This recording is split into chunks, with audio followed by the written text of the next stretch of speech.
We are live. This is Emil Fisher with another episode of the BCTL Podcast. Today with me, I have a very special guest. Got Gokor. Am I pronouncing that correctly? Chivichian. I'm sorry about that. Gokor. For anyone that doesn't know, Gokor is one of the truly elite non-Brazilian Jiu-Jitsu grapplers and instructors. Your background's in judo, correct, Gokor? No, actually, it started wrestling, sambo, then koshin judo, which is the jiu-jitsu today, and then judo, kotogan judo. After that, the last thing's what I started with. But it's altogether, I'm training 53 years already. Oh wow!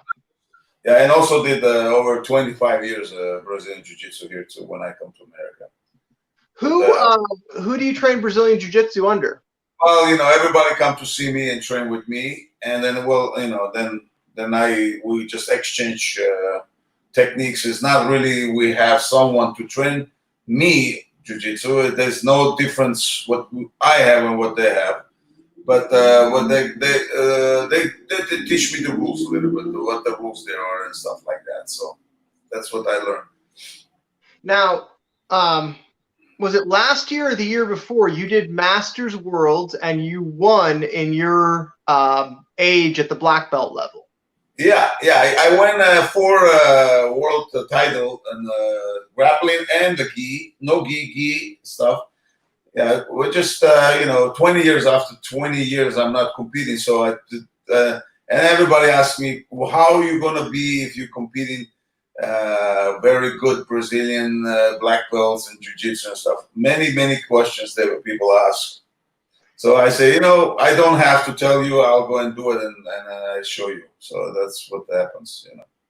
That's awesome. I mean, there's not many people at your level who are still willing to go out there and compete. Do you find that a competition has been very important for you in your growth as a grappler? Ask me again one more time. You know what? Should I push this button or what? Now. Yeah, you share the video, please. See, I'm trying. Oh, here's a share. Okay. Now started. Okay, I did. So yeah, I managed this stuff. Yeah. So as a grappler, competition is one of those things that some people place a lot of importance on it. Some people don't place that much importance on it. For you, what importance and what role has competition played for you as a grappler and as an instructor? I competed different type of sports, I'm not only one type of sport guy. Like I said, I started wrestling and almost 9 years of freestyle wrestling. Then I did the sambo and many years. And then koshin judo comes into Armenia for the first time. And that's like a Brazilian Jiu-Jitsu today. And it was most of the ground game. I did that too. And then changed to the Kodokan judo, which is more stand-up and less ground. Mm-hmm. Then also I did the boxing. I also competed boxing competition in when I was in Armenia. But I come to America in 1981, and I started looking stuff, and I started doing Thai boxing with the guy where I fought with him. Then Jiu-Jitsu was not even exist at time, and here. And then I created grappling. I'm the one of the guy who created grappling. I named the grappling because when I was competing, Jean LaBelle, it was yelling me, Gokor, don't strike with the guy who's a striker, just grab him. So every time I grab him, and then we passed this while we talking, said, when I grab the guy, when I grapple with the guy and stuff, then somehow from nowhere the grappling world comes up, grappling names comes up. So then we start calling grappling. When I meet the jiu-jitsu guys after long time later, and when I told them you guys doing a grappling, they don't even know what the grappling means. And then I told them the grappling is without the gi. They said, no. We don't grab. We don't take the gi out. So this is jiu-jitsu has to be with the gi. It's like that. So in the future, then I come up with the leg locks and tell them, and they don't like it. No leg locks. That was 35, almost 38 years ago. Yeah. And whatever I told them that time, and everybody started using the last 10 years and 8 years. Was almost 40 years ago. What do you think of the modern evolution of leg locks? Do you think that it's changed, or do you think it's just bringing back what already existed? Nothing changed. Leg lock is leg lock, but the things are changing.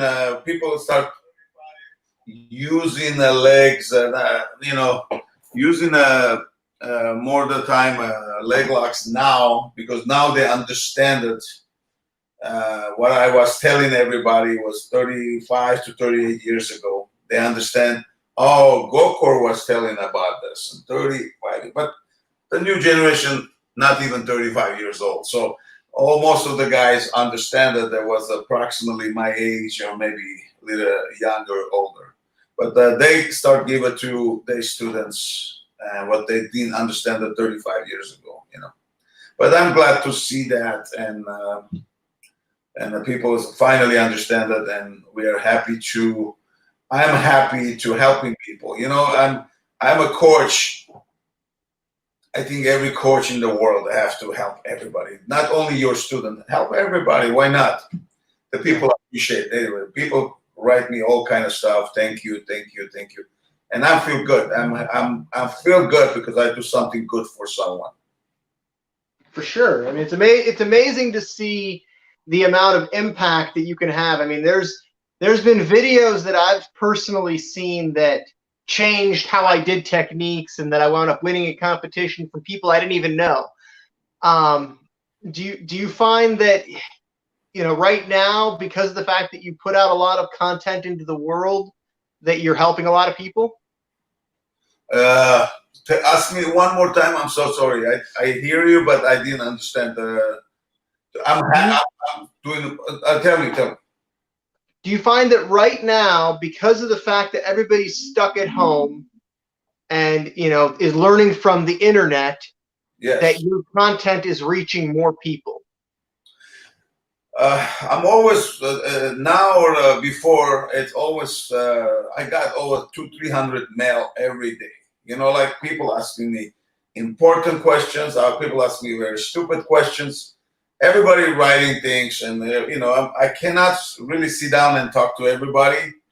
But coming to help people, I'm looking.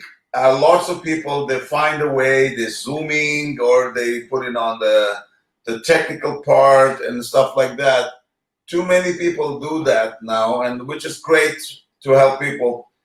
For me, I don't really do that right now to give a technique to people. I have my website, I have my online video and stuff like that. People can go and get it from there. But too many people already does all kind of exercise, and see, for me, very difficult to help someone. In our system, you need a partner, you need the mats, you need everything. It's very difficult to teach someone technique.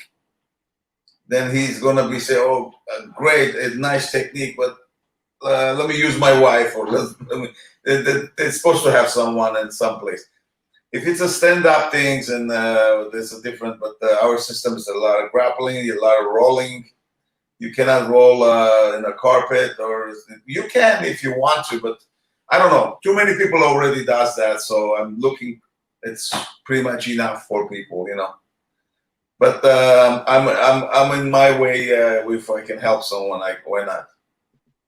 For sure, man. So, in the last maybe 10 years, leg locks have really come into the meta in jiu-jitsu. A lot of people are now using them to win at the highest levels. What do you think has changed other than people just accepting leg locks? Like, why is it that you see such a dominance from so many of these leg lockers? Because I tell you honestly, because a lot of people has this what they call I don't know if the good word is a stubborn or some people really they want to keep the way they learn, and then that's the way they want to do it. And some people they learning more stuff. I don't know. I'm trying to find the word, but I can't find the word in English. But anyway, ego. It's like maybe ego. It's the better way to do it. So on martial art, you cannot have ego. You have to learn. Okay, if somebody catch you in a leg lock, you have to go back to your dojo and start learning how to stop that, or how to learn that. So lots of people I know, they're very ego. Nobody can catch me a leg lock. Mm-hmm. Yeah, but how you know? You know, if you don't know how to defend, and none of us are God. You know, we all are human being, and we all fighting, teaching.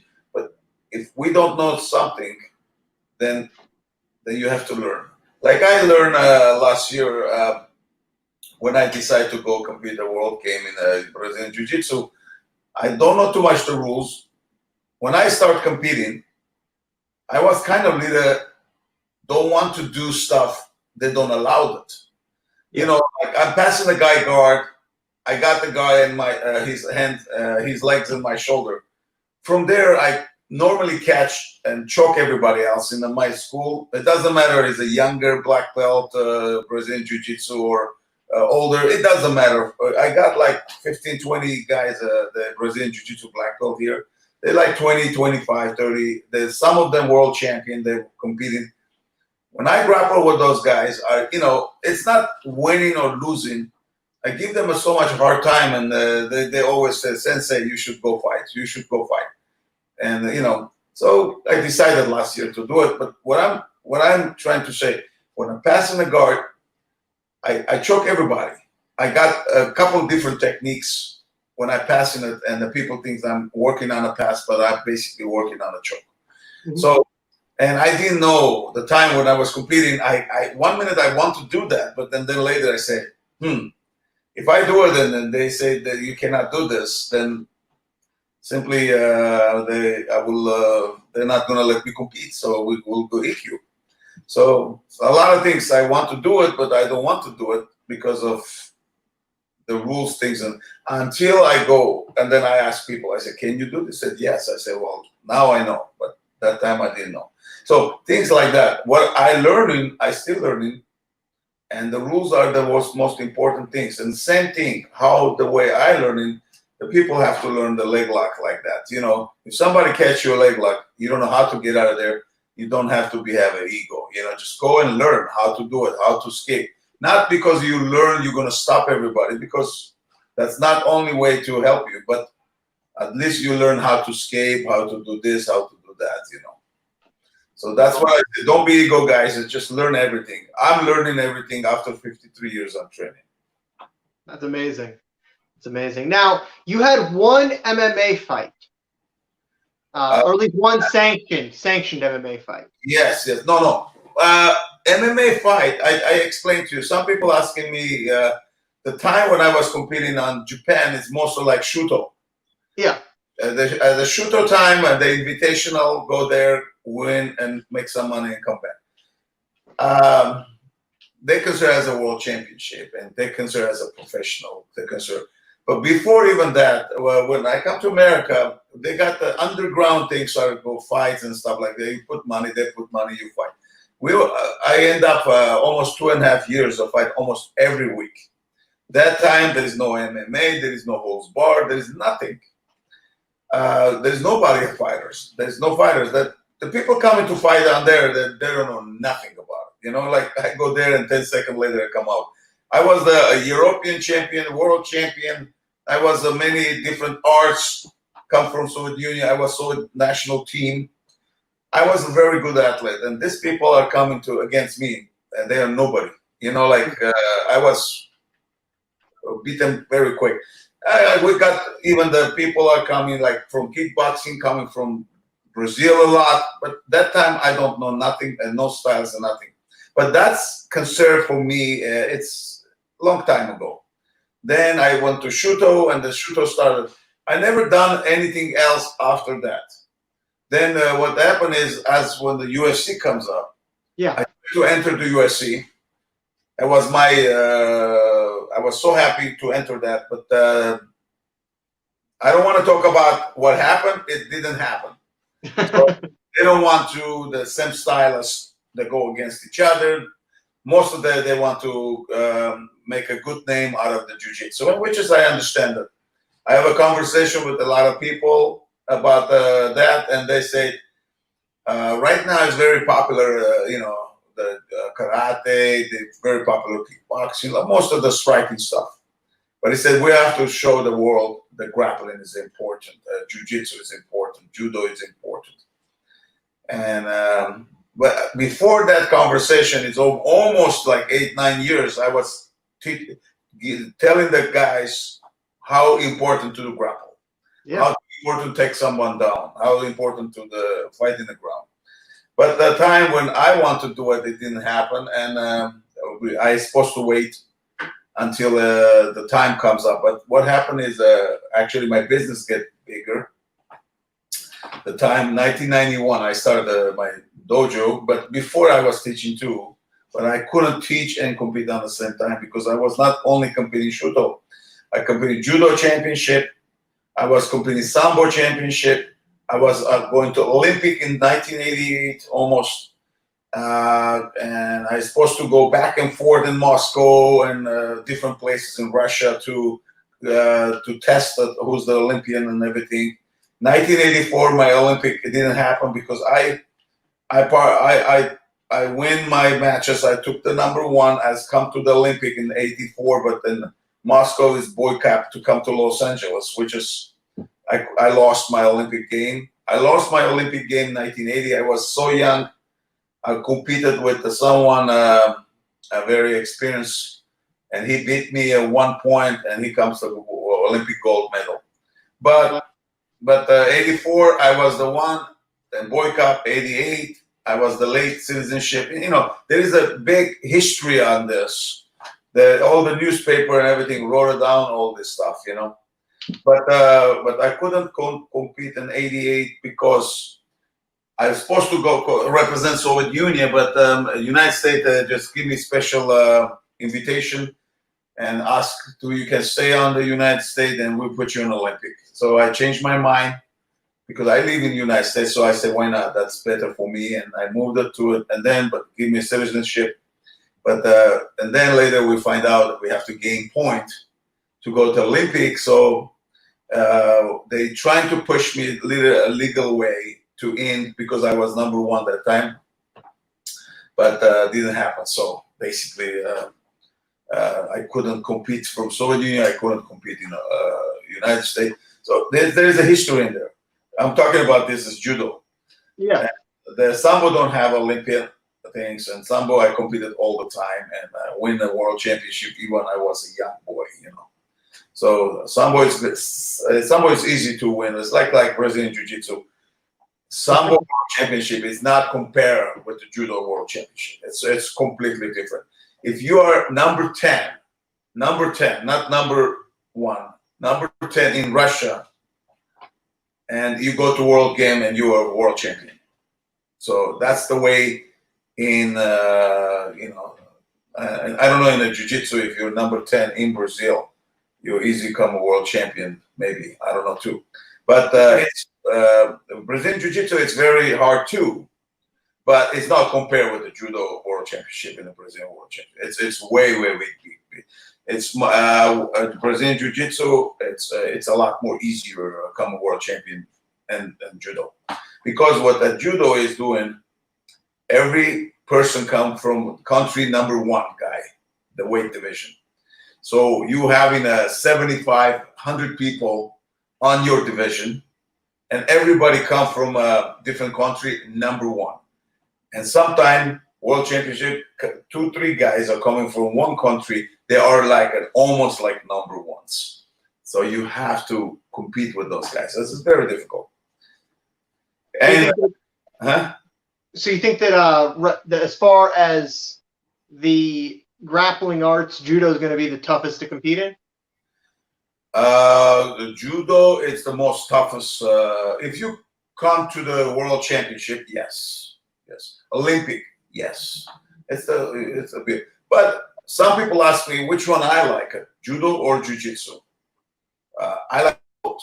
I like both exactly same amount because judo, it's 75% stand up and 25% on the ground, and jiu-jitsu is exactly opposite. It's 75 in the ground, 25 stand up. So you have to love both sport because both of them are important for you. You need to stand up, you need the ground. So this is why I interested in the Brazilian jiu-jitsu also. Many years ago, 25 years ago, they offered me the black belt, but I didn't understand that very important for me to be a black belt in jiu-jitsu. I said, for me, it's the mat is the most important. The belt is not. But then when it comes up time, then I understand that when my students start competing at jiu-jitsu tournament, and then I understand that I have to have some kind of degree to let them compete. So then, they then come up, they give me a black belt, and today I'm a 40 black belt in jiu-jitsu. If I have it 25 years ago, maybe I will have I don't know where I was. It doesn't matter still. The longest they allowed my student compete, and I can be coaching them, that's perfectly enough for me. So it's interesting that you talk about your black belt in jiu-jitsu, and I don't think anyone in the world would doubt anything about it. But what's interesting is in Brazilian jiu-jitsu, specifically for the IBJJF, they have all these requirements and all these loops or hoops that you need to jump through in order to compete for them. I got a black belt 4th degree jiu-jitsu when IBJJF, that's what they call. When I competed there, and they look at you as a black belt. That's it. They don't care what degree you are and what they are. So every 3 years they give you a belt and a level and stuff like that. I think it's not very respectful. I know there's a Brazilian guys. They come and train with me. They like 6-7 done in jiu-jitsu, and then they walk in first time IBJJ. They give me the 1st degree black belt. And they say, well, you're with us only now, but that's not really respectful. The person been all his life in jiu-jitsu, and he has a 7-8 degree, whatever it is, high level, but he's just walking to the IBJJF. No, you have to start with the first dan, But I think it's all business, because if you start the first dan, then they will charge you for 2nd dan, they will charge you 3rd dan. It's all business, but there's no respect. That's very interesting. Did you hear about the situation with the BJJ Globetrotters a few months ago, right before the COVID-19 hit? Did you hear about this? No. So there was a situation. There was an organization called the BJJ Globetrotters that was basically signing off on people competing in the IBJJF so that anyone could compete without having their professor sign off with them. Yes. They wound up being banned from the IBJJF because the IBJJF felt as though they were not filtering these people correctly or sufficiently. Mm-hmm. Have you heard about anything like this? And what do you think about that sort of? Be honest with you, totally honest with you. I don't really read about it. Anything they do, whatever they do, it's not very interesting for me. All I know, one thing is no respect when they don't respect instructors or the high level, But if this is a business for them, and I understand it, But that's not a good thing either. What you're telling me, that's not a good thing either. I have a lot of schools. I have 110 affiliation schools all over the world. Mm-hmm. And people calling me and say, Cole Sensei, we would like to compete on this Brazilian Jiu-Jitsu and IBJJF. and we try to register, but they don't register us. And my school is registered as the highest done MMA Academy, but when you contact them and say, oh, you have to do it international highest done MMA Academy. What's the difference? And what the difference is the money, You have to pay money. They all want money. They don't give a shit about who you are, So yeah, it's a bummer. Yeah. So anyway, I don't want to really. This is the way they do business, so maybe this is the right for them. It's not good for us. Maybe not for me, but maybe a lot of other people are happy with it. I don't blame nobody because people make money out of different ways, and maybe this is the way they might make money.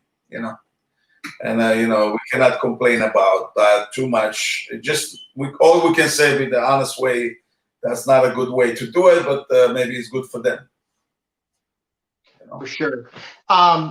So as far as your various academies, you said you have over 100 academies worldwide. Yeah. How does one become an affiliate of yours? Like, how does one go through that process, and what are your requirements for somebody to be one of your affiliates? Well, I'm not really doing arm and legs that people have to pay me, make me rich. No, I'm very happy with the people are with me. I give them a seminar. So if somebody's affiliate with me, basically he have to open up seminar at least once a year. And plus, I'm helping them technique-wise, and online video I'm opening free for them, and whatever I put for them, the training on the dojo, training on the seminars, training in the individual. I give them a lot of technique. My online video is great. I put it every month. I put 5 techniques in there, new. And the people are affiliated with me. They can use the name of the highest done. And they can use my name in there and being as a coach. But in my computer, I only put maybe 50 of them there, only because that's the only allowed to consider as a coach in the highest system. The rest of them, they're still learning. Until they get the point they can teach to someone, then I'll put them on my computer. But right now, there is a lot of them are in beginners. They're learning the system right now. Then after one, they qualify, the levels come up, the belt comes up. Then they will be cool. I think they have to be a level 5 to start teaching. Then I put it on my computer. Okay, awesome. Yeah. And we keep talking about the highest stand system. For starters, what does highest stand mean? How did you name it? And can you tell me a bit more about the system and what differentiates it or what it makes it similar to other systems? The highest stand is in Armenia. There's 2 different ways what we consider as Armenia. Armenia is international. So when people ask me what nationality you are, I said Armenian. But there's some Armenian guys asking you, are you Armenian? We don't say each other Armenian. We said Hayastan. So Hayastan is mean Armenia, the way in our languages. But the reason why I put on the Hayastan, name of the Hayastan, because I like, first of all, I would like to introduce everybody in the world so everybody understand we have a country. A lot of people, they put the names and last names and everything. I didn't want to put my name in there. I don't want to put my last name in there. I just put my country. The country that gave me this knowledge when I started when I was 5 years old. And I'm living in America is over 40 years. I never forget in a country what they give it to me. And my teachers are still talking to them, I'm the guy when somebody do good things for me, I never forget. I'm not a selfish person. So I want to do something to my country. And even I go to the European countries everywhere and teach and everything. I go in Armenia, I teach for free. I do make seminars for free. And, the people I have done not too much money over there. but everybody willing to learn, and most of the Armenian guys they're very athletic fighters. In our nationalities, our inside the blood, there's a lot of fight, a lot of things. We are very athletic fighters, and we have a lot of Olympic champion, a lot of world champion in different type of sport. Even we being a small country, but that's what the high stand means. So I decided to make high stand. And then people ask me exactly the same question, Gokor, what is high stand? I say Armenia. And a lot of people start visiting to Armenia because they want to go to see where I started training, who's my teacher, and everything. And then I hear a lot of messages come to me without me knowing. This guy, the group, they went to Hayastan, and they find out where I train. They go train over there. They meet my teachers, and they talk to them, and they make a story, documentaries, and stuff like that without me knowing about it. And I get so happy. Then I got a call from my teacher, or the people from Germany, people from France, people from Bulgaria, different countries. They visit in Armenia, and without me know again, and just go and train there, and they make documentaries.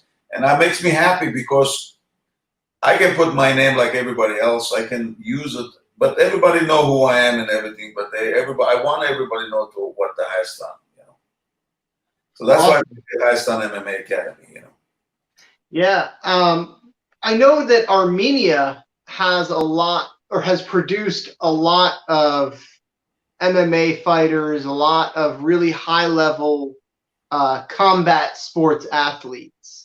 Yes. Why do you think Armenia is so important to martial arts? And also, by the way, in the comments, I just saw that Gazar Gregorian, who's a local guy up here, says hi. Gazar Gregorian. Okay, I know too many people. I'm so sorry. Yeah, I understand. If somebody says hello, I say hello back. Thank you. So, why is it that Armenia is so important to martial arts and combat sports? Well, like I say, it's in every Armenian blood. The all fighters, the Armenian guys, Armenian people they're like they has a lot of stories. If you go back and they always been here and there, and a lot of troubles with another countries and everything. But they always been fighting, defending, and a lot of time, whatever has happened to Armenia, many years, and the people survive of everything, and from me to Armenia, so I can give a big gold medal to every one of them. They survive on all kind of they have no power, there's no water, there's no food, but the people still lives, and that type of warrior, our country, and when it comes to the sport, and they show how good they are. That's awesome. Yeah. Now your academy, if you look at the name of your academy, it says Gokor Chivichian and Jean LaBelle. Yes. Tell me a bit about your relationship with Jean LaBelle. How did you meet Jean? And tell me a bit about him as his influence on your system. Like I say, if somebody do a favor to me, I will never forget. So Jean is one of the guys that did a favor to me.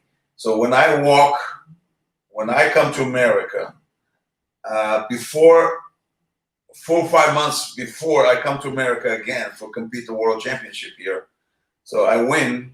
It was the World Invitational. It's not a world champion. It was the World Invitational, and they call it World Cup in judo, and it was in Colorado Spring. So I win in my own division, representing Soviet Union. And they asked me to give them a seminar, and that time, the time was the Soviet Union. You always have people walking behind you, then make sure you don't run, you don't do this, you don't do that. So basically, I give a seminar. I was a young boy, and then the surprise that young boy giving seminar at the judo national team. Anyway, the long story short, so 1981, we decided to leave America, and I meet Jean because I need place to go train and run and everything. So I meet him accidentally, and then I didn't speak English, and someone have to translate for me and tell Gene he's a European champion in judo and a World Cup win and stuff like that. I was an Olympian, and he was excited so much, and he has a lot of Olympian guys on his group. And he invited me one day, and then he brought like 30 black belts on around, sitting in around. Then he said, well, this kid, I was a kid, like 17. Wow. He told that this kid is a European champion, junior, and he's good, and this, that. And I start competing. So he make a rules. Everybody, I throw him on the floor, he's out. So I end up fighting with all 30 guys. I throw everybody on the floor. And then after that, we start grappling in the ground. Same thing. My ground has always been very good, very good. Some judo players their ground is good. Some of them are not good, but the judo guys are focusing their stand up because that's what they get the point out of. And like jiu-jitsu, most of the points you get in the ground, so that's what you focus on because you want to fight in the ground to get more points. So it's about the rules different, but the technique wise and submission wise it's no different and nothing. And then it comes up because we did Koshin judo in Armenia, so my ground was as very equals the jiu-jitsu black belt at the time, even I was 17. So I was beating everybody there in the ground. So one thing that Gene asked me, he said, can you fight without a gi? And I took my gi out. I said, who you want me to fight? He said, okay. He called Igor from Russia. He's a wrestling world champion. I was 160 pounds, maybe, or less or more. I don't remember. Igor was 220. And he was crashing everybody. Everybody's scared from Igor. So anyway, we end up fighting with Igor. I beat Igor a couple of times. He didn't believe it. I can beat him. He wants to do it again and again. Finally, he find out he can beat me. So then this is the way we start with Gene. And then until today, it's 40 years. Gene helped me a lot, and I learned a lot from him. And he did he's a catch fighter. So I added what his style in my style. So I come up with too many different styles. I got a wrestling style, sambo style, judo style, and then at that time there was no jiu-jitsu, like I mentioned it. Then a catch style. Then come out the Brazilian jiu-jitsu style. And beside that, I did the boxing and Thai boxing in my life for help me for my Shuto, or I did MMA. And then I know I didn't finish that part. What happened is at MMA part, like I say, when I was going to do the UFC, nothing happened. Then everybody started coming train with me. So I started making more money than what the UFC offering to pay. So if I go compete, so basically I'm going to compete the guys I'm teaching.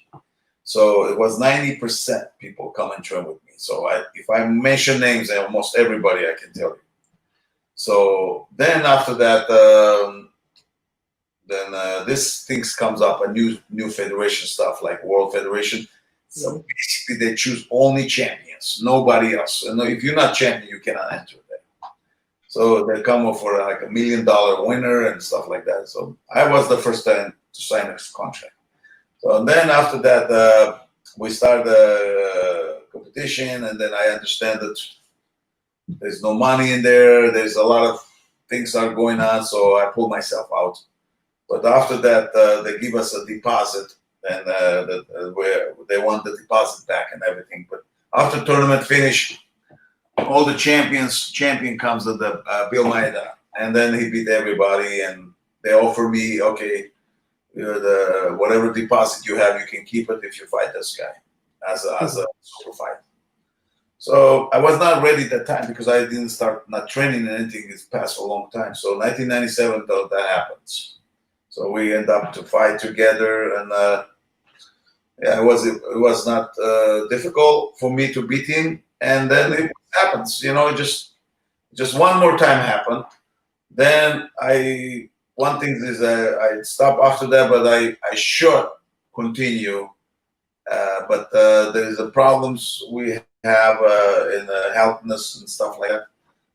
I got a lot of headaches, and the doctor doesn't allow me to get punched out of my head.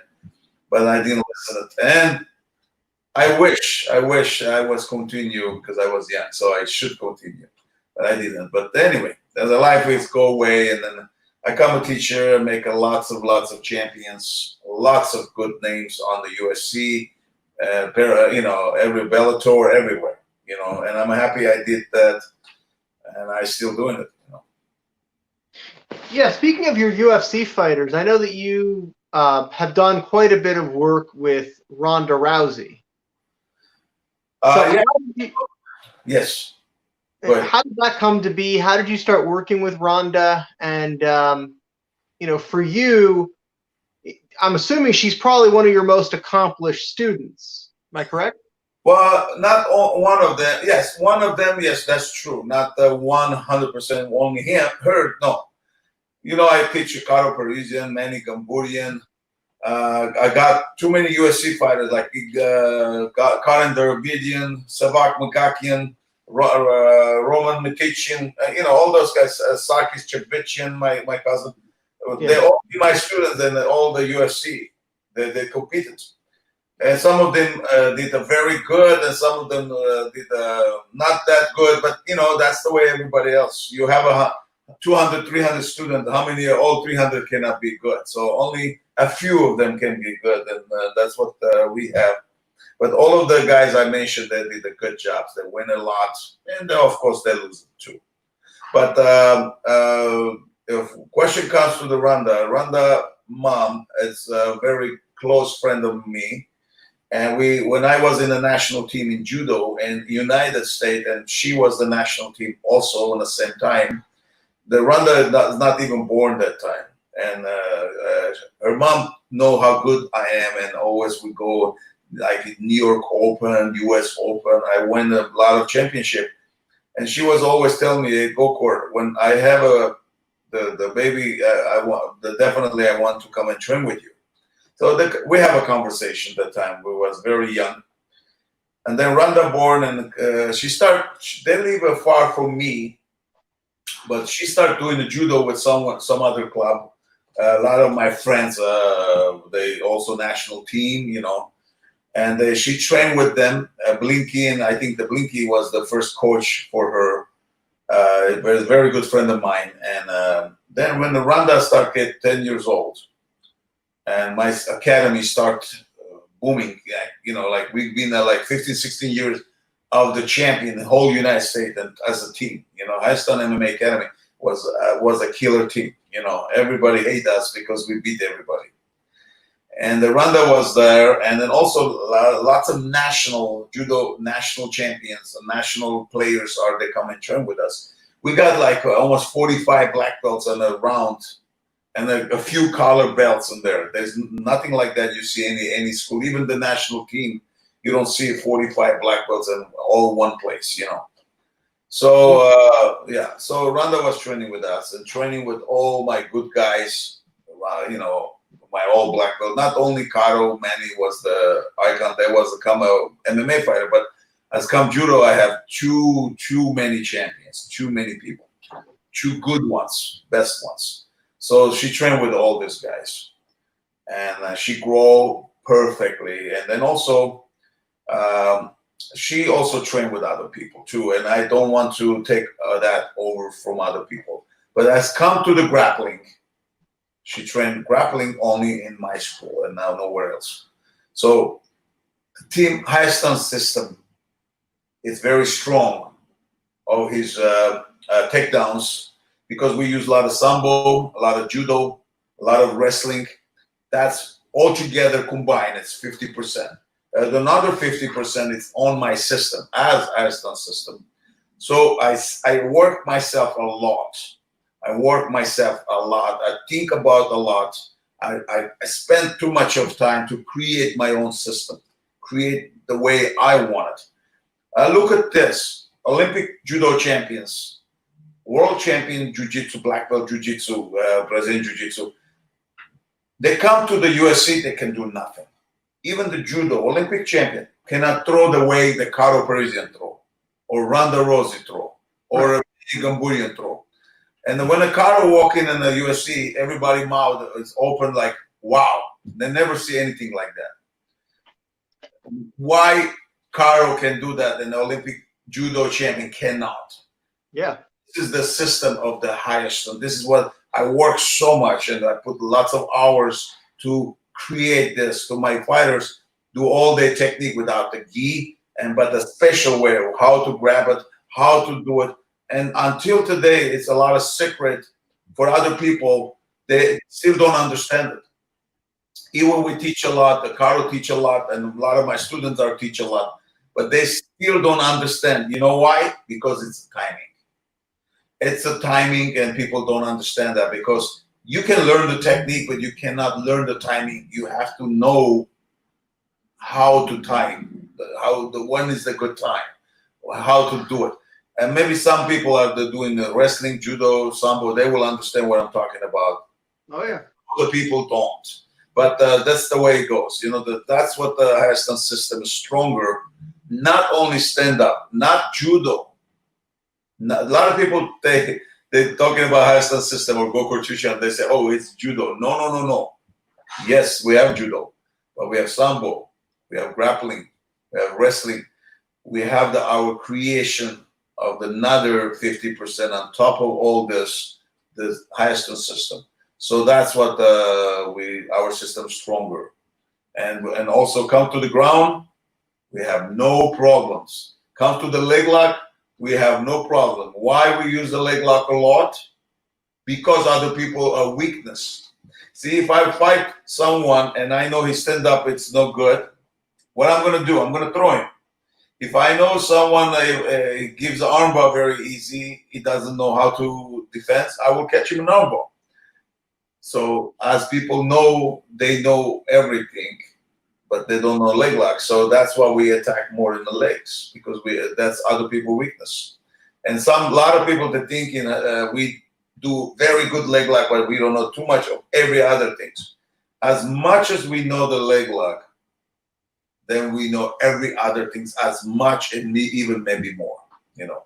So our ground, it's very, very close to the best jiu-jitsu guy, and our stand-up is very, very close to the best of every other sport that are doing takedowns, you know, even better. That's awesome. Speaking of the leg locks, which leg locks do you think are the most effective, and what do you think is going to be the next evolution in the leg lock game? Because right now, it's interesting. We had a couple of years ago, it was going to that inside triangle, the inside senkaku or the saddle, that a lot of the guys from New York were doing. And now there's a lot more 50-50 and a lot more locking up a triangle on the outside, like the outside senkaku, I think they call it.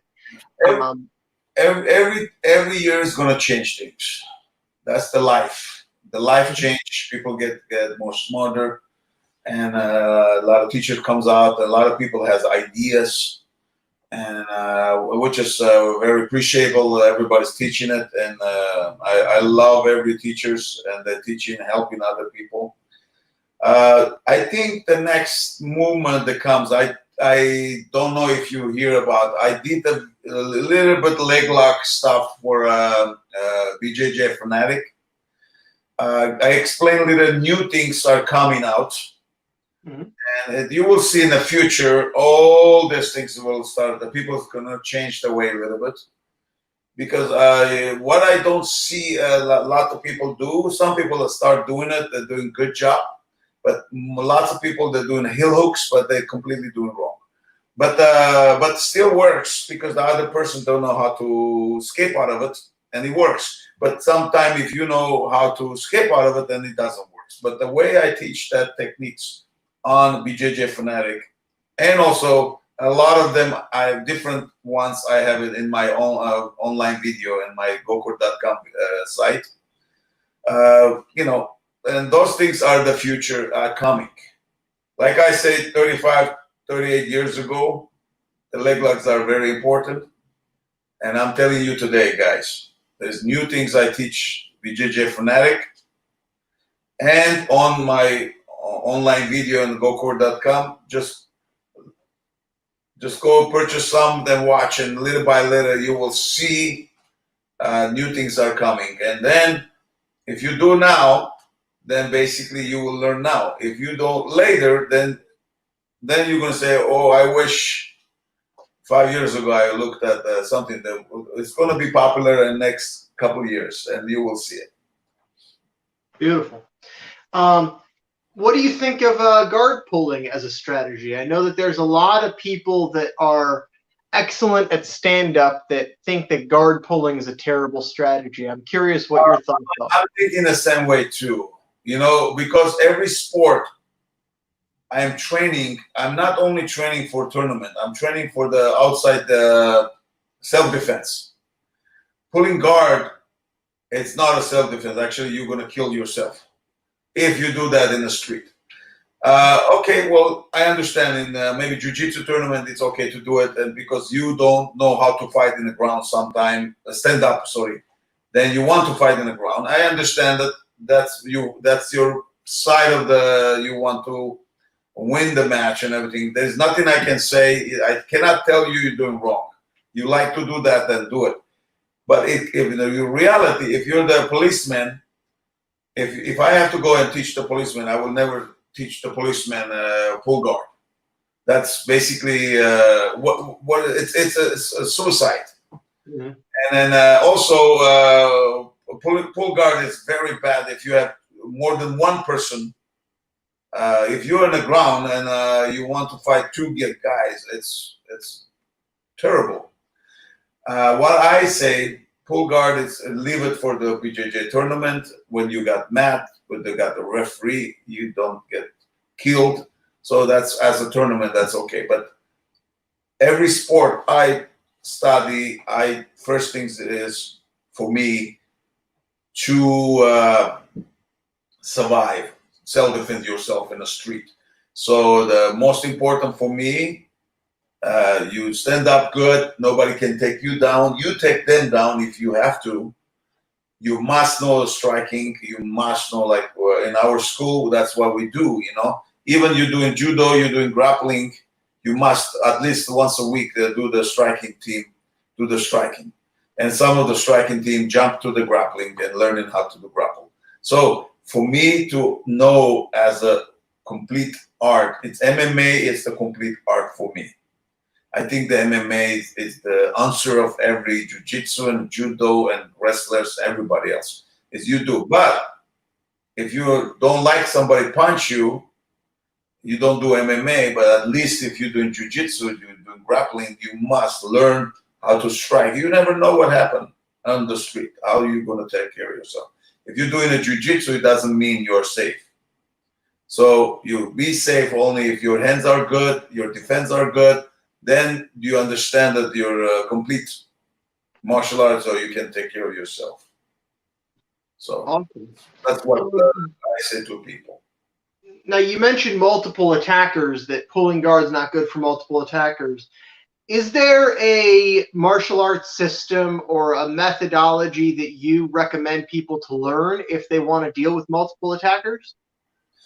That's it. Multiple attacker is going to be there. It doesn't matter what you train.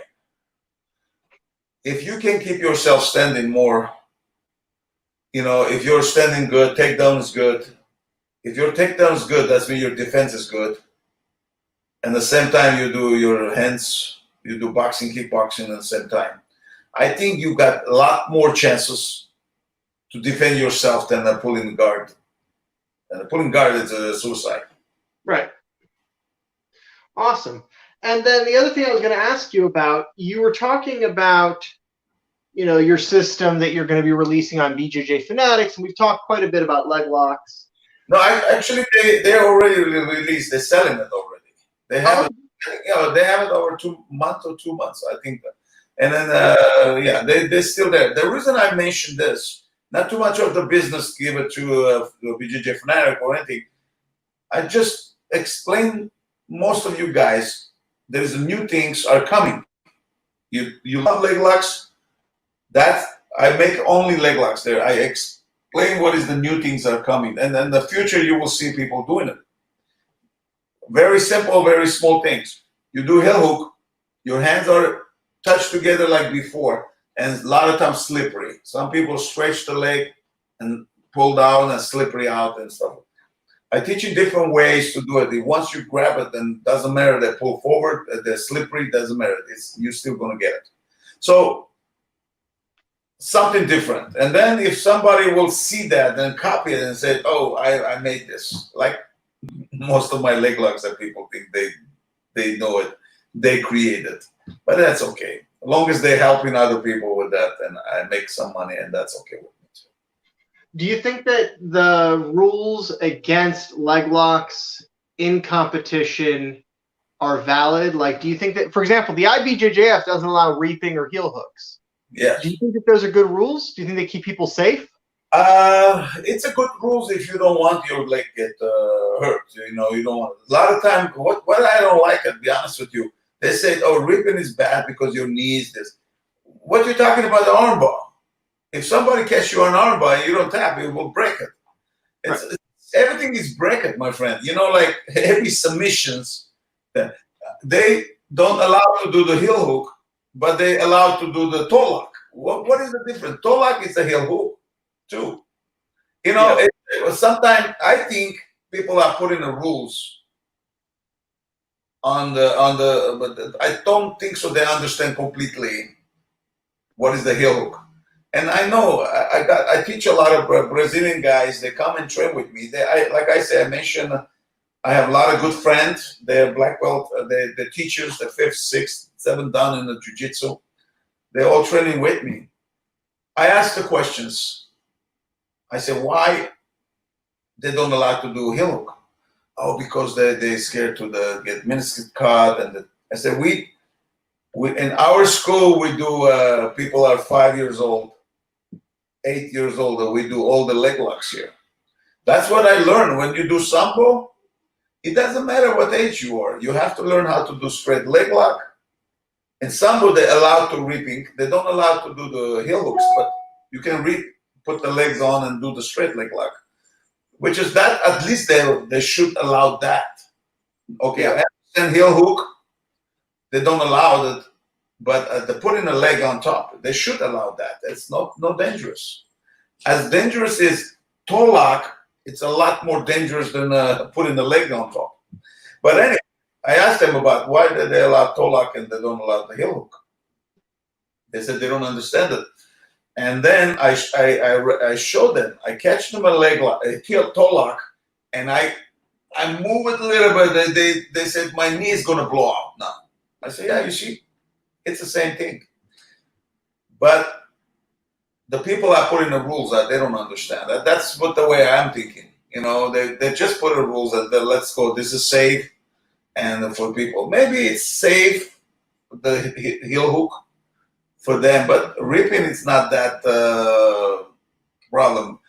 The other person should tap on a time and done. It's nobody gonna hurt. It's the same thing. It's a straight leg lock, same thing, arm bars and everything. Chokes, the one of the best submission because you don't expect somebody get break something, you know. But everything else, it's if called submission, like shoulder, like Kimura. What you thinking about the Kimura? It's a worse submission in there, worse than a heel hook. Yeah. Because it's the same thing. You blow out complete your shoulder if you don't tap. Everything. You don't tap, you blow out, you know. I found that straight ankle locks, Achilles locks, for me, you know, I do a lot of heel hooks and I do a lot of Achilles locks. Yeah. I have done more serious damage with Achilles locks that people didn't take them seriously and it broke something than with heel hooks. You know, being honest with you, Milo, this is completely honest. Every submission's on dangerous. Yeah. If you're stupid, you don't want to tap, you're going to break something. Heel hook is the one of those. Somebody catch your heel hook. You see, we run a tournament here, we're allowed to do heel hook, every belt. Doesn't matter. because we want them to learn how to defend. So once they catch the heel hook, long as you don't jerk, all right, maybe they should have a rules, not jerking it. I got it. You cannot pass. They give you just a 5 second. You cannot get out of there. They look at your face. You cannot get out of there. They stop the match. They give a winner to the guy.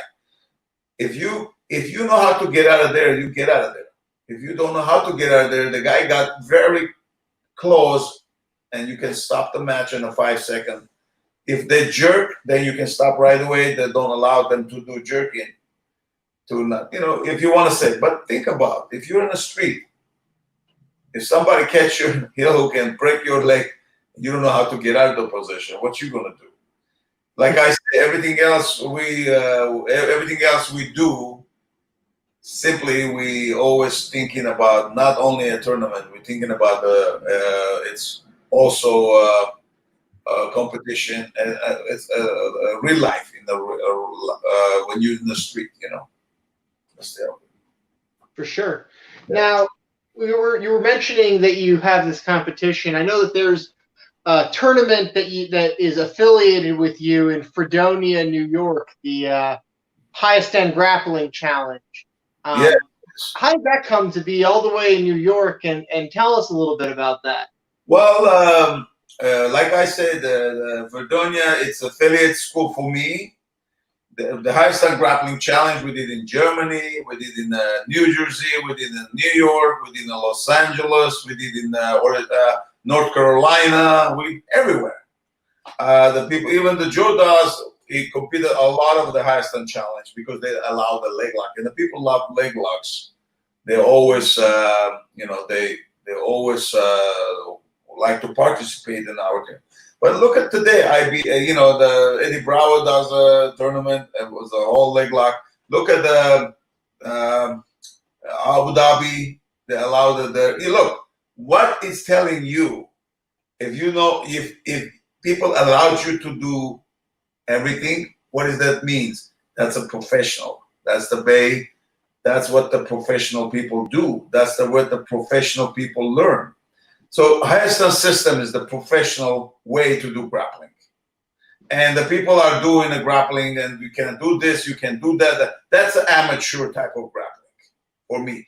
Yes, it's safe, but it's an amateur.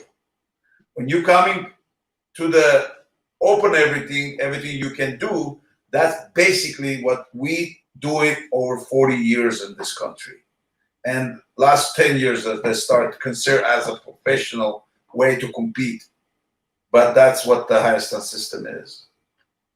Now you mentioned, ADCC and the EBI. Is there any rule set that you think is the best rule set? And do you think that having a variety of rule sets available is good or bad for the sport? No, I think they're doing great job. I think every one of them doing great job. Like ADCC, it's perfect. I love it. Eddie Bravo's not doing it. It's great. What he does. Only that what I don't like it, and if people are ending even, they start taking each other back, touching each other armbars and stuff like that. That's simply that's what I don't like. It's you can be 10 times better than the person, or you can be completely equals. But somebody can work a little bit more fast escape, but I think they should give another 5 more minutes. If nothing happened, and then we'll see who's more aggressive, who's more attacking, who's more better. Then give the winner to the person, or finish even. See, Metamoris, I like it because if either way you finish even, nobody's happy, nobody's sad. And then, but now nobody catch nobody. But still, and between Metamoris and EBI, I think they should 3 judges judge after 10 minutes, after 20 minutes fighting, another 5 more minutes, nothing happened. Judges stand up, and who was the more aggressive, more attacking, has the more control, give the winner. So that's basically, I like it better. But I don't want to say they're doing wrong. I'm nobody till nobody's business. But if I was the main guy doing this tournament, that's what I do. See, our tournament, what we did first, we fighting no point system, submission only. After that, nobody submit nobody. Then now we're working on point system because some jiu-jitsu guys say we are not good in the submission, but we are good in the passing a guard or anything like. Okay, then we give them a chance a second round. Then if the guy couldn't do that, couldn't get any point system, then third round it's a standing. Who's going to first down? He's out. So this way we give opportunity people to they study they stand up too. They don't say, oh, okay, I'm going to do it only in the ground. So they give them opportunity to stand up too. So that's what our tournament, and everybody loves it. And it's so simple. And every style can really go and compete. Wrestlers can go compete. Jiu-jitsu guys can compete. Highest system completely. And, it's every other styles can go compete on this.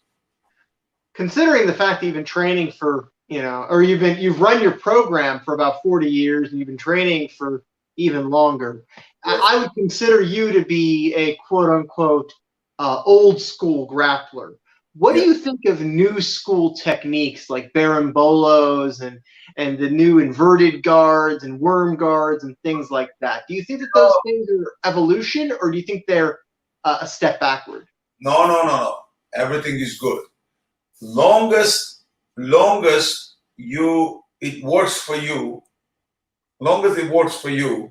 It works on the tournament. You catch people. Look, the sports normally it's jumping all the time. In the years ago, the jump. It's always new things are coming out. Always new type of fighters coming out. All the champions are get old like me, and then other champions coming. It's always going to be like that. And every technique of people created, people trying it. It works for them. That's the best way to go. Nobody can say, "Oh, that technique is no good." And if it works for you, it's great. If it works a lot of people, then you should learn. I will learn. If somebody make nice technique and it works for other people, why not? I will see and I learn it myself. And a lot of time I tell my students, I didn't know that technique. I said, Sensei, you teach me 20 years ago, 10 years ago. I say, yeah, but I don't think so. I teach you that way. You change it. Everybody's changing. Techniques are today. If you look at my DVD on 1998, the first one I did it, and today I show the same technique a little different way. Because you know why? Because the people study that. They know how to get out there. Now, every 5 years, you change stuff. Because you find out your technique, it's great technique, but it's people already know about it. They know how to stop it. Then now you have to start changing. Like I did the leg lock, the one at the BJJ Fanatic or in my website. It's a little different. That's the future is coming, like I say. Yeah. Do you think that the gi is important for training? 100%. I like gi. I like no gi. It's two different worlds, but you must know. If you don't know, then you will be embarrassed yourself. If somebody say, take your gi out, and you say, oh, I'm so sorry, I cannot fight without the gi. So, and that's embarrassing for me. And I tell my student, I say, if I hear anybody say, I cannot fight without the gi or with gi and this stuff, I will kick you out of my academy. So I think gi is important, no gi is important. You should know both. That's awesome. Equals on both. Not because I'm a jiu-jitsu guy, I'm a gi all the time. If you take my gi out and I'm nobody. Or a judo guy, you take out the gi and you're nobody. That's embarrassing for me. You have to be equals on both. We got our first comment. Of course, it's from Bill Murphy. He's saying if Gokor fed Emil enough, I don't even know how to pronounce that, shvik, then Emil would grow a proper beard and become strong like an Armenian. They're talking about yourself. He's making fun of me for whatever reason. He's also asking, do you play the guitar behind you? Yes, I do play guitar. Yeah. That's awesome. How long have you been playing guitar for? Since I was a kid. Okay. You know, I bought a guitar that has only one, what they call string. And then I started learning in one strings. And I found the street. I bring home and I fix it. And I start make noises. And then noises comes up, but nobody teach me anything. And then I start playing after that. Yeah, I like it. I like music. That's awesome. So with competition, as competition develops and as new rule sets come out, we are forced to develop new strategies and new methodologies. And I feel like a lot of the leg lock systems that are coming out are in response to EBI, Eddie Bravo's thing. Yes. Do you think that there's going to be a new place where the fight takes place, like a new meta in the next couple of years? Like, do you think it's going to go? I know, Joe Bays was saying that face cranks. He thinks that face cranks are going to be the new way to go. I've had a lot of people saying that wrestling is going to gain more importance. In your opinion, what do you think is the next meta in the game? You know, my opinion, every sport is important. You know, people say wrestling is judo is gonna be jiu-jitsu. For me, to be a good athlete, you have to focus what kind of tournament you're doing, but you have to study everything. You cannot be ego not to say, oh, I'm only this. No. When I was a young boy, if I was competing sambo, I was preparing sambo. And everybody said, well, Gokor is not different, judo or sambo. You throw. I said, no, it is different. Rules is different. The game is different. So still, I'm doing the same thing. If I'm doing Ochimata, if I'm doing Haraigoshi, whatever I throw, I'm going to do. I can do it in judo and I can do it in sambo, but it's different rules. Because judo, you grab the belt, you got only 3 seconds. Sambo, you can grab the belt and pick him up, put him down 100 million times, and you don't care about holding the belt as long as you want. So there's lots of different type of rules, and that's whatever the tournament you compete, that's the tournament, that's type of training you must focus. So that's what I tell everybody: don't trust that. Oh, you do wrestling; it's only wrestling is going to be this and what kind of tournament you want to do. You want to do Brazilian Jiu-Jitsu? You have to sit down and look at yourself in the mirror and say, hey, what I need in the Brazilian Jiu-Jitsu. If my stand-up is good, I'm going to be better than a lot of Brazilian Jiu-Jitsu guys. Number one, what I should do, I should go and find a judo club and start doing judo.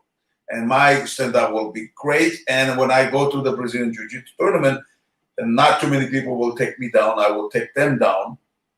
And prepare yourself with a different art that you study, for different preparation for one sport, what you're going to compete. So I think that will be the future for everybody. Start understanding this. And I understand this as many years ago. And I did it. That's why I was successful in my tournament. I was doing a lot better because I always want to think before I go compete. I don't want to just go walk in a competition and compete without know what I'm doing, Even last year when I competed in Brazilian Jiu-Jitsu, I prepared myself. I prepared. Yeah. I'm not a, I hate to see myself after that because I look older in there, And most of my competition, I'm a young boy, skinny, a lot of hair. And now I'm looking myself, shit, I'm fighting there. It was that old man over there. And I hate to look at myself. But, at least I go and kick everybody's ass there. That's the most important thing for me. Yeah, for sure. I mean, it's amazing that you still are willing to step out into the competition, Matt. With all the professional or, big show circuits going around like Kasai and Fight to Win and things like that, would you compete on one of those stages? And if so, do you have anybody in mind that you'd want to go against? I have to be completely honest with you. The reason only I compete the Brazilian Jiu-Jitsu because the world title is more important for me than money. Those guys they're not going to pay the money I want, If someone come up with a big money, then I will. Why not? If somebody, okay. But those kind of sports, it's for the beginners who they want to be someone, or the young guys, they want to make some money and stuff like that. The money they give in, it's nothing. That money, I just give 1 hour private lesson, I get that money in my pocket. It's not that important. Important for me is when you compete in a world title, even you don't make no money out of it, which is I make 25 grand because of everybody wants me to advertise it, but that's beside of the site, and I even they don't come to me, I was still going to compete. But the world title is important because I win all the world championship, every different sports. I didn't have a jiu-jitsu one, then I wanted to have the jiu-jitsu one, so put it in my collection, everything. I think world title for me is more important than any money things in there. If I was a young boy, I compete every day. That's what I was doing, But, my coach just commented, he said, perfect answer. That's my answer. Maybe some people like it, some people don't like it, Everybody as long as it's real, man. But don't let them to follow you. You're good-looking man. What's happened to you? What they talking about, your beer or what? I have very patchy facial hair. Whenever I grapple, if I've shaved, if I'm clean shaven, it causes ingrown hairs. And so I just don't shave. They're jealous of you, my friend. That's why. For sure. Well, invite them to your school and show them how good you are. There you go. That's what I always say. So, are there any young up-and-coming fighters or grapplers that you have coming out of your academy that are not well known yet, that people should keep an eye out for, that are going to be, you think, the next big thing? Yeah, we have a lot of fighters, and a lot of guys are doing a Bellator, and possibly UFC in the future and stuff like that. So yes, they're training the hard, and then even I come to the academy. I saw this. Come in, John. Come in. It's okay. Yeah, come over here. Come here. Let them see it. You see this handsome guy over here? Boom. You see this another fighter there is listening to our conversation. So he's getting training. He's getting ready for his fight. Even though all this thing going on, this guy not stop. This guy's training by himself, beating up the dummy over there. He sent me everyday picture. Sensei, what can I do? This technique, how can I switch this? I have to catch time so I can call him or show him what to do and everything. See, that's the way you do, and you become a good fighter. If he doesn't do it, I kill him. That's the way. It's our rules. You either train or die. That's the way. Yeah. We got it. What is his name? So we keep an eye out on him. Jonathan Bezjian. Yeah, wonderful. He's still a little early to put he's still amateur right now, but he's gonna start getting ready for pro. But my other pros are like, we have 15? Something like that. 15 guys are pro, and a lot of them they're already fighting Bellator or going to be fighting. We have great ones in the future. You guys will see it. Amazing. We have another question in the comments, kind of along the same lines as my question for you. Is there anyone that you would want to fight for free? Your dream fight, a grudge match, something like that? Like, I don't know. I would you want to go against, for example, I know a lot of people have talked about you versus Rickson Gracie, or you versus anybody really. Any matches that you would do just because you want to have that match? Well, I never thought about that. I never thought about it because today, nothing free for me. It's just everything I do. I'm not, like I say, I'm not a young boy anymore. I'm not crazy like before. When I was 20, 25, even 30, I was crazy. Whatever I can do this and that, but different type of things. But I have a lot of respect to my people like Rickson or anybody else that has good names and everything. there is nothing I want to say anything to anybody. I love everybody. I respect everybody, and I'm not trying to prove anything, and I'm not worry about do whatever I have to do. It's just the main thing is, last year I walked in the biggest championship in Jiu-Jitsu, black belt division. Then every one of them knows I'm going to enter, and I invited on the everywhere. I told every one of them I'm going to compete on this, and invitational. Everybody can come compete. Whatever come, I competed with them. It doesn't matter. I don't think so. Anybody else in my age has good name and end up and compete. Everybody thinks I'm crazy. He said, "Hey, you got a good name in the martial art. Why are you going to compete?" I said, because that's the only way I see people. It's if you have a good name but you don't compete in, who cares? Yes, you never compete your life, even when young or this age. But for me, I'm not really thinking about competing all the time. It just happened the last year too. I remember when I was young and crazy, and I want to do it. I don't want to say I will not do it. I don't want to say I'm going to do it. So it's up to me. Now it's enjoyment for me. If I want to do something again, I will do it again. If not, then not. It's like I say, I have nothing to prove anybody. Was the last year was I was the Pan American. I won the Pan America. I won the World Championship, and then I go to the grappling. And my division, I have a few people only. I beat them, and then I open division to everybody. Nobody come. I have nobody to compete, and I announce a microphone. I say, let's do it. All the masters, every age. Sorry, every age. Let's make a bracket and compete together. And past 2 hours, and nobody come, and then everybody comes, and nobody want to compete with you, Gokor. That's I told them. I say, you guys are here to compete, so let's do it, because you're not going to see me next year.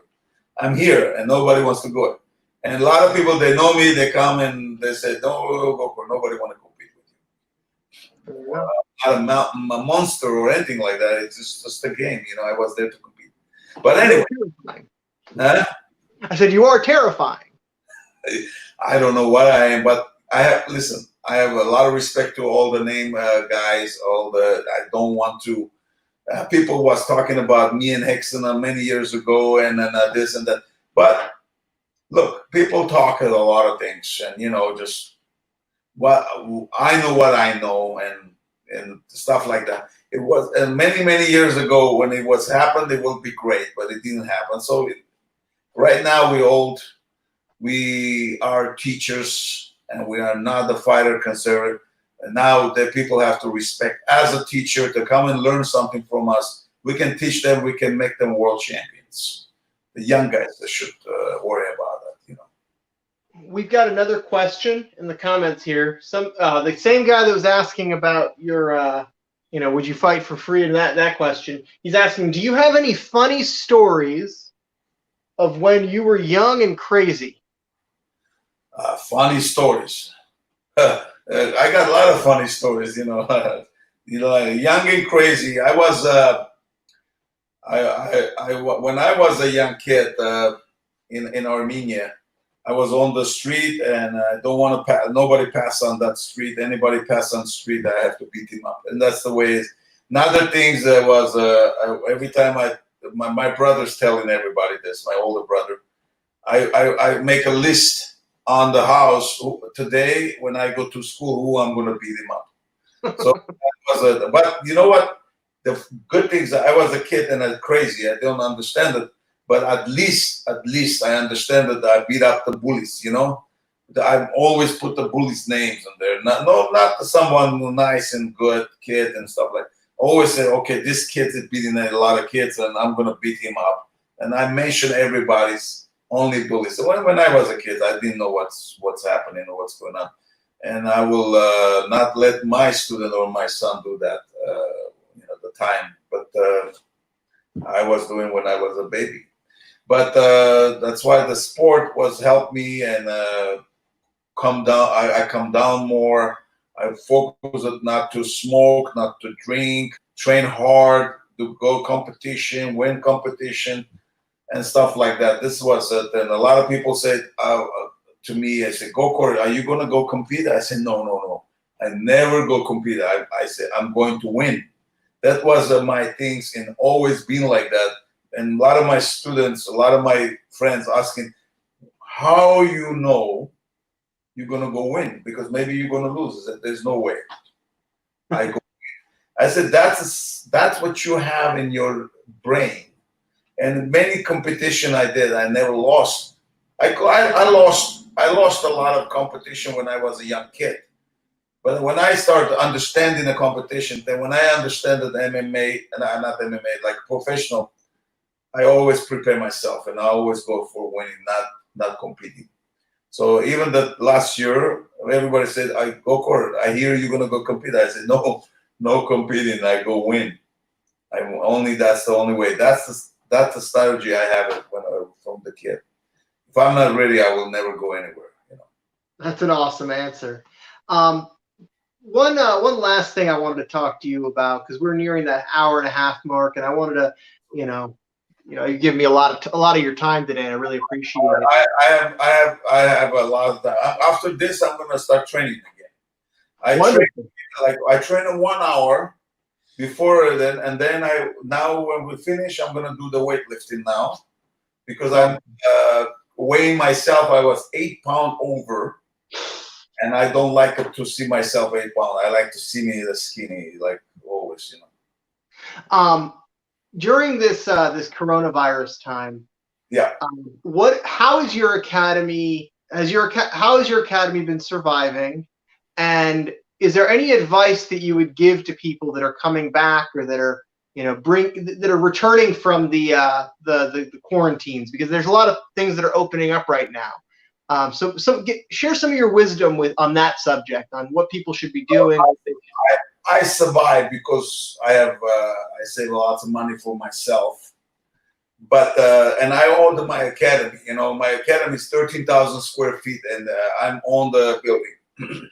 And I create this beautiful facility only for training and stuff like that. And I got lots of students. I'm a very lucky because I didn't know the things is coming, but I have money in the side where I survive my family. But definitely I lose over $200,000-$300,000 on this things it comes up.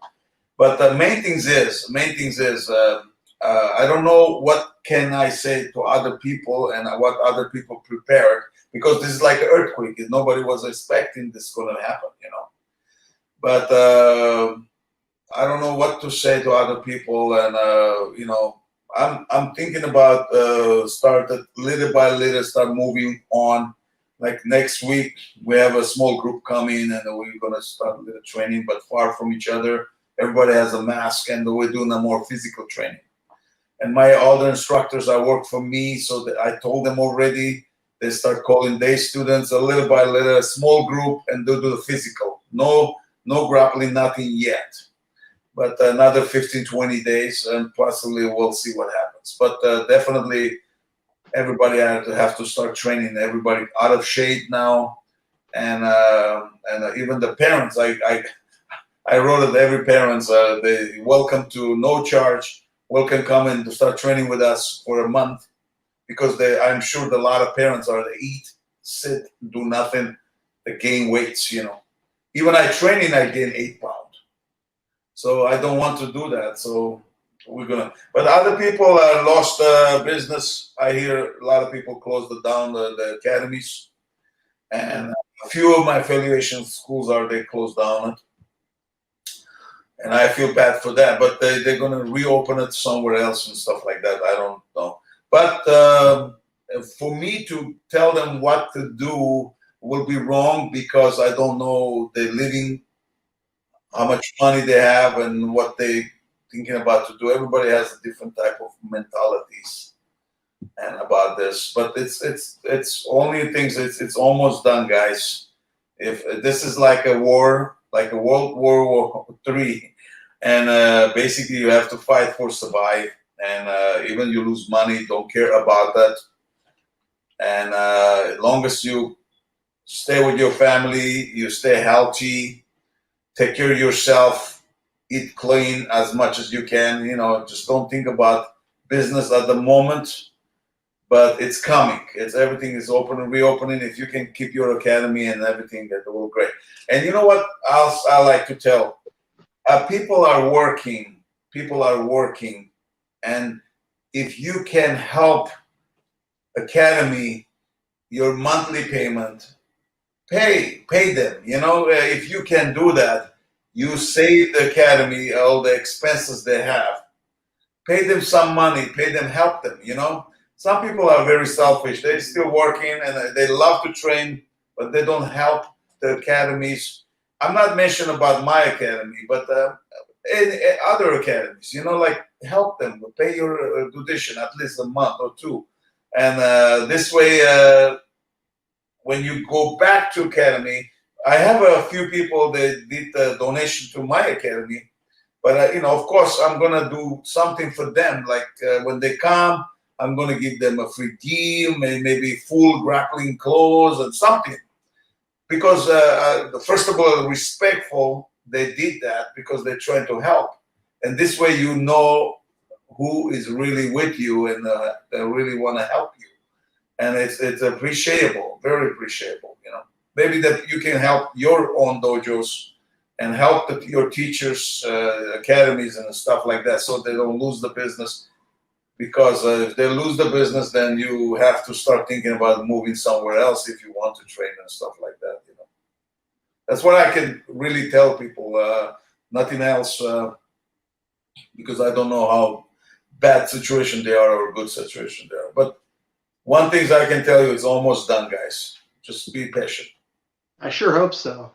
Gokor, was there anything else that you wanted to talk about or share with the viewers? We still have 21 people watching, which is pretty amazing. Usually by the hour and a half mark, we're down to like 5 people or so, but we still have 21 people that want to hear what you have to say. Maybe you and me, they are very handsome.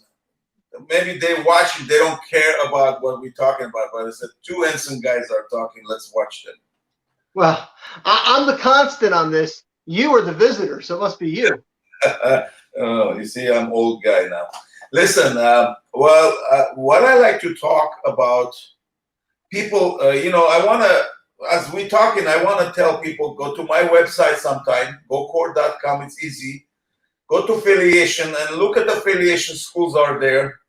If it's close to you, just visit them and tell them, hey, I look at the internet, I see you guys are, they will let you train a day or two, no charge and nothing. See if you like it. If you like the system or we teaching and stuff like that. And I don't want to say what you're learning is wrong and whatever it is. Check it out, the Hayastan system. You like it. It's like what you look in Abu Dhabi. It's the same thing. The grappling, we do gi and we do no gi. We do a lot of striking. We do a lot of MMA. And when you hear my name, Gokor Chivichyan, don't think about only judo. And it's funny, a lot of people say, oh, Gokor, they're doing judo. Yeah, that's not only judo. The Hayastan system has everything. The Brazilian Jiu-Jitsu, grappling. Don't forget, I'm one of the first guys we come up when there's no fight, no MMA, no Jiu-Jitsu, no grappling. I was there. So I'm one of the first person. So just think about it, and if I'm doing this 53 years, they have a reason.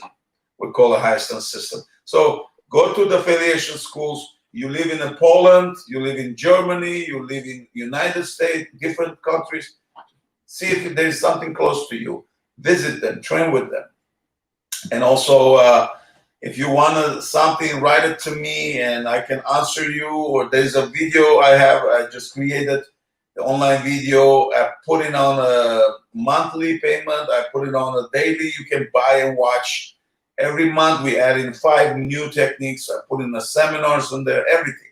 So and it's gonna be a bunch of things. So you can join that. It's so simple to do that too. So that's basically I wanna tell you what I have. If you're interested, you can go. If you don't, then I understand that there's not a problem. That's awesome. Somebody said on your comments, they said, sorry, Sensei Gene is the best looking. Oh, well, if he die, I'm going to be number 1. Well, right now, he's right. Who's tougher, Gene LaBelle or Chuck Norris? Who's good looking? Who's tougher, Gene LaBelle or Chuck Norris? Nobody stronger than Gene. Gene is the one of the best men and the good looking and the strongest man in the life.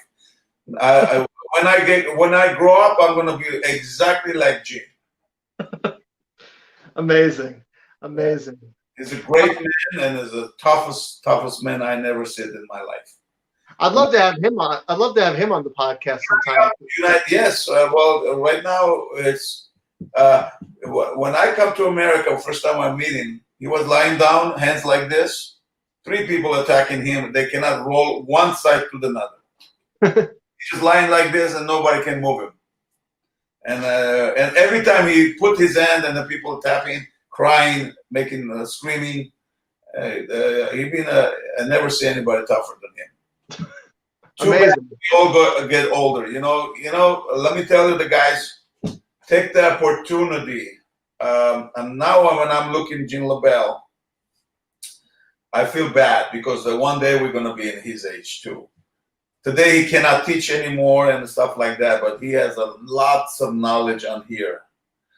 And we're going to get there too, and we're going to stop teaching too. So this is the great opportunity you guys have.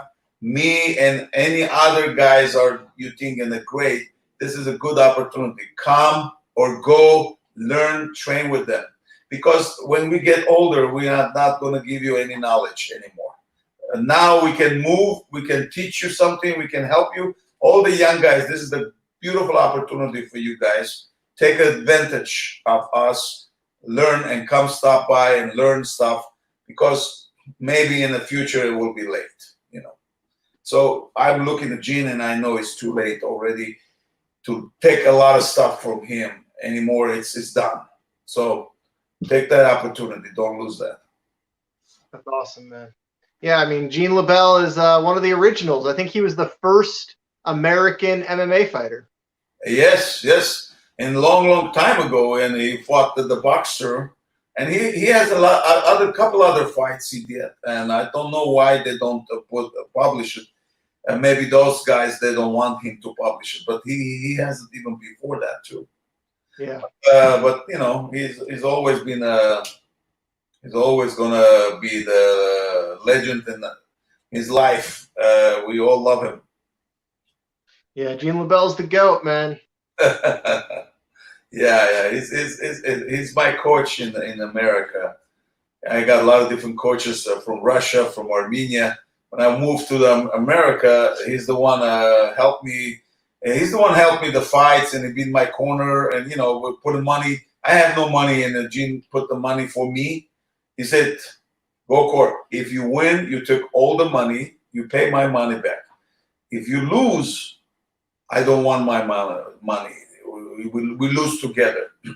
But I was lucky; I never lost. So I always get more money and more money. First time when I compete, I make $50, and I walk my house. I didn't want to tell my parents I'm fighting. I'm making money out of it, and I told them I'm working on a construction.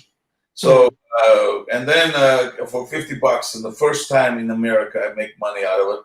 So I walked to the store and get the candy and stuff, and I took it to my parents and I give it to them. I said, "That's for my first money. I want to buy something." And then many years I go compete and come back every other Saturdays or Sundays. Was competing, and until everybody in my weight division, there's no weight division actually, was lightweight, and then one weight and a heavyweight. So I was in a light and medium heavy. But when nobody want to compete with me anymore, and then I go to heavyweight guys. But before I go, it takes me like 2 weeks. I was kind of scared to go fight with the heavy guys because I thought they're gonna give me a hard time. But when I fought them 1, 2, 3 of them, then it was more easier because I'm more faster and more better, and it's more easier than the light guys. So it was that time when we doing this underground things, was making money out of it. It's like a movie, For sure. is there any specific title that for you was the most special title that you won that you think of the most fondly? Well, everything is European and the world titles, not the special for me. Of course, the national. I've been a 45-time national champion. And because in Armenia, we have 2-3 different national championships and we're winning all the time. Sorry, I don't know what happened to my throat. Anyway, I win a national, I win a Soviet national championship that will help me a lot. But bring the water, set up a Judo. And I'm going to ask him, my student, to bring water for me. Anyway, anything world title or European title, it's all special for me. When I was a junior, a lot of people asking me questions about, fight here and fight there. The most of the big championship I win when I was a young boy, and no, it's okay. Sorry, guys. There's water there. It's not, forget about it. My son drink everything. Yeah. It's okay. So, when I was a junior, I won a European championship, world championship. I won the 2-time world championship in Sambo. I won a judo, but I never won a world championship in judo until I was older. In 1999, I go compete on a masters division. I win a judo world championship. Some people don't know too much. They ask me a lot of questions. Which year you win a judo and this? Like I say, I try the most in the problem I have, because the time when I was great, we start moving from Soviet Union, from Armenia to America. At the time when I come to America, I was not a citizen. I needed 5 years of my life to become a citizen, so I can compete. Let me stop this. So I can compete the competition. I only competed whatever they open, like New York Open, US Open, but they don't allow you to go to the World Championship, stuff like that. I have opportunities, lots of opportunities to win the World Championship, win the Olympic game, but because of the movement from there to this and that citizenship, everything is hold me. That's why it was my dream to win the Judo World, but it didn't happen when I was young. It happened when I was old. So, and the same thing happened to the Jiu-Jitsu too, and I win because when I was a young, there's no Jiu-Jitsu. When I was competing, making money, there's Jiu-Jitsu. When it comes, there's no money in there. So things like that. It's just a little confusing and mix it up, everything. But I'm not trying to prove anything myself. Whatever I did, whatever time I did, and I'm very proud of it. Awesome, man. Well, Gokor, thank you so much for coming on the podcast. For anybody that's still watching that might want to tune in to future episodes, this week's schedule: tomorrow, Monday, we've got Stefan Kesting coming on. He owns Grapple Arts, and he is a first responder who has been posting a lot on the internet about the COVID-19 crisis. I wanted to bring him on. Tuesday, we've got controversial Jiu-Jitsu Times writer Avery Clements. Wednesday, we have Tim Morthland, who runs the Midwest circuit of Fuji, the grappling tournament series. Thursday, we have Jake Shannon, who runs Scientific Wrestling. He's a catch wrestling guru. And then Friday, I've got Justin Rader, who is a multiple-time ADCC vet and I believe a Nogi world champion. Gokor, was there anything else that you wanted to share with the audience? Well, when we start training, I invite every one of you, if you are in Los Angeles,